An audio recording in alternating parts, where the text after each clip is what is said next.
My name is Brandon Bray, and I'm trying to pitch a documentary essentially about my life, but I'm going to use it to showcase the effects of children that are taken into foster care and placement, basically incarceration for children. I have access to a few of the staff members that I used to live with, or that used to work where I lived at Justin Center, at least.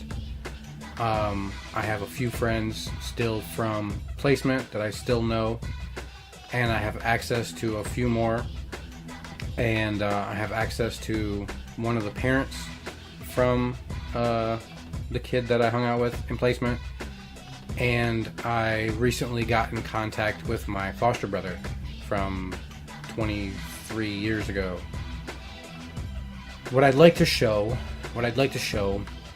is that taking children from their families without giving them any kind of guidance or education or recreational therapies can not only be detrimental, but I believe lead to the statistics that show that anywhere between 50 and 70% of all children in America that end up in these systems end up in jail at least once, numerous times. I knew a few people, including myself, that ended up homeless. I was homeless like 5 or 6 times after placement, and even when I was supposed to be in placement, when I ran away from 2 of them. What I find odd is that one of the facilities that I lived in was literally right across the street from the crack house that I used to play in while I was a child. One of the reasons why I was taken into foster care in the first place. It's a complicated story, but I'll be presenting a lot of first-hand accounts from the Detroit area. One of the staff probably one of my favorite staff that I just recently contacted, he works with some kind of thing like Job Works or something like that. He's a motivational speaker. There's a lot of people that seen things from the inside of the system, and I'd like to show what it looked like from deep within the system, the kids that actually lived there for years upon years of their childhood, what it's like to be white living in Detroit again, but having gangs all around you and drug dealers all around you. Like the very reasons why they're taking some of us, they're putting you in the same, if not worse, situations. And a lot of these kids that I knew, they were illiterate.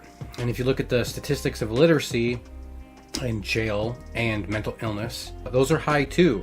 There's a lot of gaps in the system that I'd like to present, along with some solutions to where, I don't know if this is going to be like a huge documentary, but for $5,000, maybe less, I can go down back to Detroit. I don't live that far.